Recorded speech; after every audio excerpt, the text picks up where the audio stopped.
Hello and welcome to a new video. Today we're gonna take a look at another legend, but also a rank 1 in the world team here from Jacob Para. So congrats to you, definitely a link in the description to their Twitter as well. But yeah, we're going to have a team here with the Annihilator in the lead. Again, I'm not too sure about the moveset, I might be also close combat or whatever, see some people running this. But we're going to have in the back here the Cresselia, one of the more rare Pokemon for the Great League. There have been, I think, 2 occasions where you definitely were easily able to get this Pokemon, and also you can still get it right now if you trade with someone that is not like best friends or whatever, and trade one that is level 20. You can still get one for the Great League for it, and it's for sure worth it. Like, this Pokemon is one of the best ones that you can run in the Great League. Like, this Pokemon has great coverage, has amazing bulk, has a fast move that generates amazing amount of energy, and you have even 2 playstyles. If you want to go for Moonblast, or if you want to go ahead and go for that future side. I'm very certain that they're running Moonblast here. I think I saw them saying that on Twitter as well, so for sure should be the right moveset on this Pokemon at least. But yeah, again, I don't know if they're running Close Combat or if they're running Shadow Ball on their lead. I would imagine that Shadow Ball is though a little bit more common.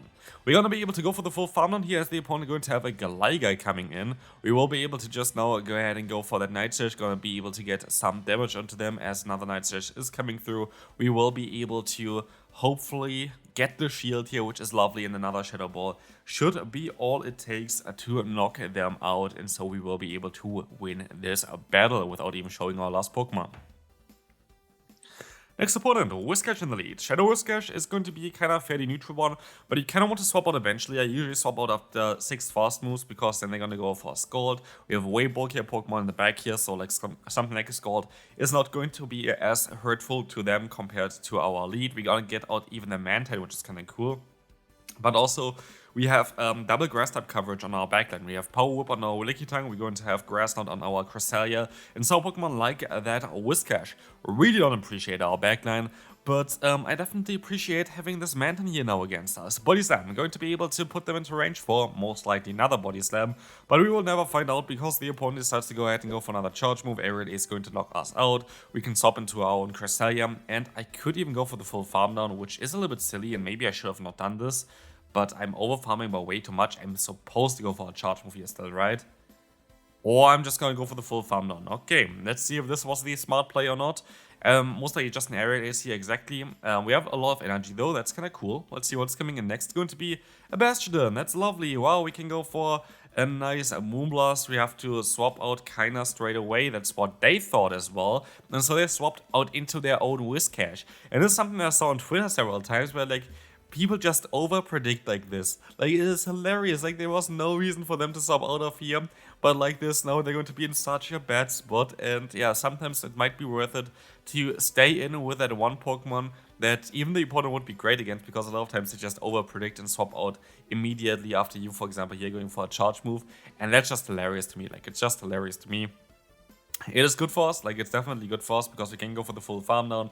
We have some Shadow Balls stored against that Bastion. I don't think a Flamethrower is going to threaten us at all. And so we're going to be able to just go for another Shadow Ball here and win the battle, but the opponent forfeits anyway.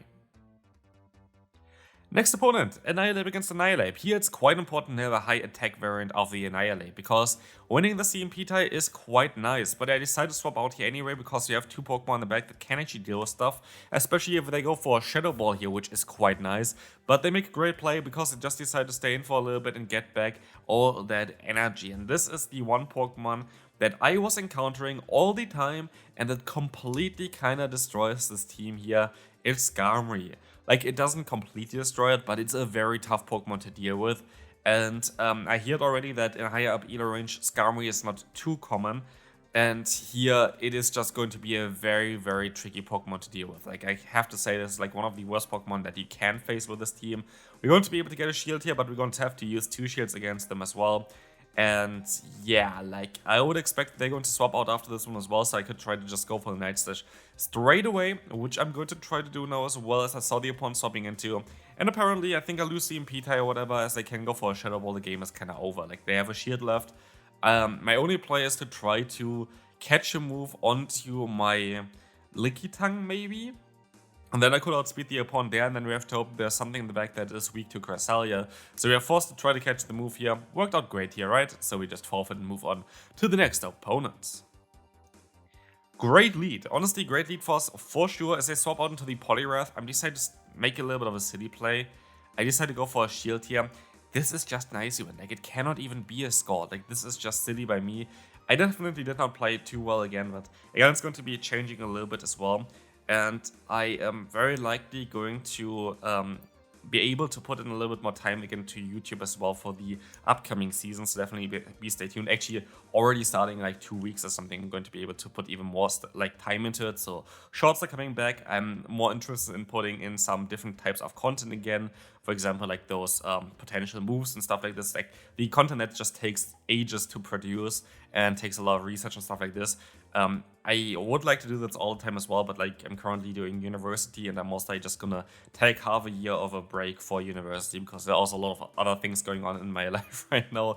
So yeah, just as a small channel update, there's very likely going to be a little bit more time that I can invest into YouTube again, which is going to be lovely. I can't wait for this. I'm most likely going to start streaming a little bit more commonly as well on YouTube, and most likely going to do dual streaming on Twitch as well. So a lot to come still. Hopefully the next season is going to be great. We really need a good season again. But yeah, just want to give a small update. Most likely going to have a little bit more time for YouTube, so definitely stay tuned. Also, if you can't wait for that, and also if you enjoy this kind of boost here that the Annihilate got, feel free to leave a like and subscribe. It's free, and we can move on to Pedoman.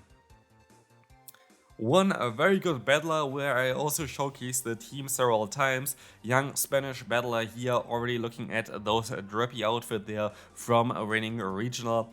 Kinda jealous, I really want to have this outfit as well. Eventually I'm going to start going for regionals again, but recently, I don't know if you really, like, a lot of people are not really into regionals, which is understanding, especially in the current way the game works.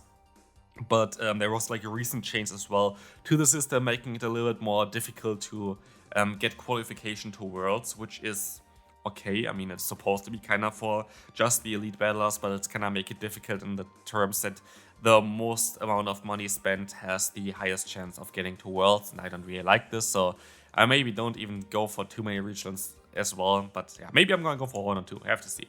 Anyway, we're gonna be able to go for a Shadow Ball here, gonna get the shield from the opponent, else we will use a shield as well. This is going to be a disarming voice again from the opponent, as we can try to swap out into the Cresselia to catch a move. It is going to be that Scald coming through. And yeah, we're going to be in a little bit of an awkward spot because the opponent still... Oh no, they actually don't get to another move here. But they played it very, very well because now they still have the Skeledirge. Skeledirge is supposed to get to another Shadow Ball here against us. Maybe it would have been better to overfarm, but I don't think even a Moonblast would have... no way that the Moonblast would have done enough here anyway.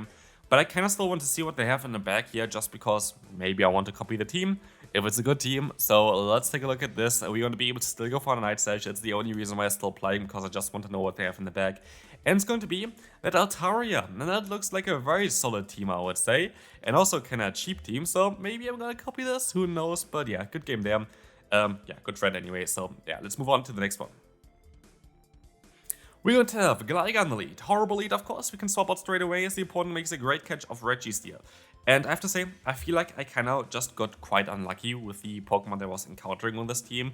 I think this team has a lot of potential, and I think this team is actually quite nice. But it just felt like a day of hard counter, to be fair. Like, it just felt like a day of hard counter. A lot of teams that were just completely destroying me, which is fine. Like, I don't, like, honestly, I didn't really care too much about it this time of the season. It is still, now it's like the second month has just started basically of this new season, and it's totally okay. Like, we're going to be able to go ahead and go for another body slam against the opponent here. And we will be able to even reach a power whip here, which is going to be able to get at least some nice damage in. But well played by the opponent. I actually didn't... I think they went for a charge move before, right? Yeah, usually you're not going to be able to farm down a Lickitung with a Registeel after one focus burst. Like, usually you're still able to survive everything afterward, but I guess here it is different. The opponent gonna go back into the Gligar. I was able to catch the move here, which is my only way of really coming back from this. Like, we're still in a very tough spot, don't get me wrong. And we're gonna be even in a worse spot if they're going to have a Feraligatr in the back that has super effective coverage here. And so, yeah, like, we're going to be not in a great position. We can still try to go for another charge move. It is going to be able to get that shield, But yeah, I'm kind of forced to go ahead and go for another shield here, because otherwise I don't get rid of them. But they still, of course, have the Gligar, so there's basically no way of winning this battle, I would say. We can still mostly get the knockout here. I don't think that they're going to use a shield, and they don't. And so, yeah, we can swap, but the opponent still has a Gligar. We might be able to survive one Aerial Ace from a non-Shadow Gligar, but yeah, it is not going to work out for us. Next opponent coming through, we're going to have a Swampert here in the lead. That is going to be quite an interesting one, especially as I can now try to swap out. As again, we're going to have like grass type coverage in the back. And look at this, we're going to get out another Registeel. Isn't that lovely? It is not, but it is what it is. We will see them going for the Focus Blast again. Like, let's take a look at this. I was actually kind of... Okay, it's Zapkin, never mind. Yeah, I think that's the right call from the opponent as well. They get the attack drop as well, which is quite annoying. There was a time, right, where, like, attack drop from Zapkin was guaranteed. Honestly, happy that this time is gone. Like, that time of Registeel being completely everywhere was kind of mad. I feel like even if Zapkin would be 100% debuff again, I think Registeel would not actually be as good anymore, because I think like people would just run Clodsire. Clodsire is already kind of decent in the current meta, and also you run Gligar the entire time. So like there are two very good Pokemon currently to use that would completely hardwall the moveset of Registeel, unless of course they're running Flash Cannon over Focus Blast, which actually would make some kind of sense. So might be interesting for a video as well. But here we're going to be able to go for the Shadow Ball, get them into a range where one Grass definitely would knock them out. And look at this, we're going to have Scarmory in the back. I was expecting this, by the way. I was just like, honestly, like it is not rocket science to have a Registeel in a Scarmory as a backline with a Swampert. But yeah, kind of cool team though. I kind of want to have a Swampert team as well again. I might even copy this. I just don't really know what the Say-Swap is for this team, not gonna lie. Because if you run Registeel as Say-Swap, yeah, it's kind of tricky. Like, I feel like there's better Say-Swaps for this team. Like, even though it's like the classic one, I feel like Sableye might be a little bit better. There are just some issues that I just see with this team otherwise that are going to be a little bit of a trickier one to deal with. For example, just like Gligar, yeah, in the lead is kind of neutral only. Against the Skarmory, it's kind of okay, but yeah, I don't know. Like, I feel like Registeel is not a great Say-Swap in the current meta of Gligar and Annihilate. But maybe Skarmory is the Say-Swap for this team who actually knows they're going to be able to go for the double Hydro Cannon. We can move on to the final battle of today. Of course, of today's video, because you should be seeing this kind of immediately after I'm done recording. So yeah, there's going to be another video on later on, which I also already recorded, which is going to be another Legend team. What a surprise, but a Legend team with a spooky tree. So wonder what spooky tree this is going to be. Anyway, the opponent going to have here the LilyKatchum swapping in, which is totally fine. We stay in. We're gonna get a ton of energy, and we can swap out now into the like our own LilyKatchum here, because this is going to allow us to just win this matchup. There's nothing the opponent can do, even with the huge amount of energy that they have now, and also all the energy that they have stored on my Annihilate.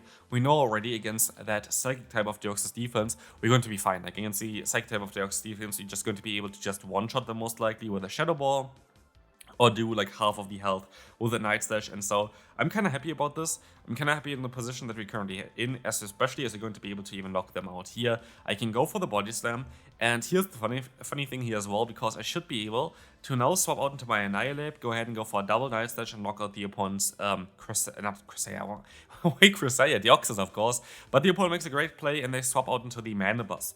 And we are in a little bit of a tough one now. We are not boosted or anything like this, so we're just gonna do like neutral damage.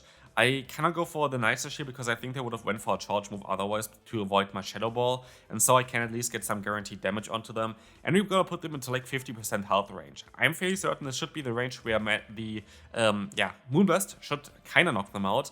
But yeah, I'm going to go ahead and go to my LilyKatchum just to try to take some energy from them, which works out quite well because now they're only at 50 energy. Of course, they're still going to be able to go for a Dark Pulse soon, but they should make a great call here as well, going for the Aerial Ace instead. And we have to hope that a Moonblast is going to be enough to knock them out later on. Dark Pulse coming through now, going to do some dice damage. They decide to try to catch the move here onto the Deoxys. They go for a charge move, which is going to be that Psycho Boost. Oh no, the Thunderbolt actually. And now we are at 100 energy. We can go for Grass on this, our only play anyway. And this is going to knock them out here nearly. But one more fast move and we can go for the Moonblast. And this should be it for today's video. For this one at least, it's going to be another one later on. So definitely stay tuned for then, and I'll see you then. Bye bye.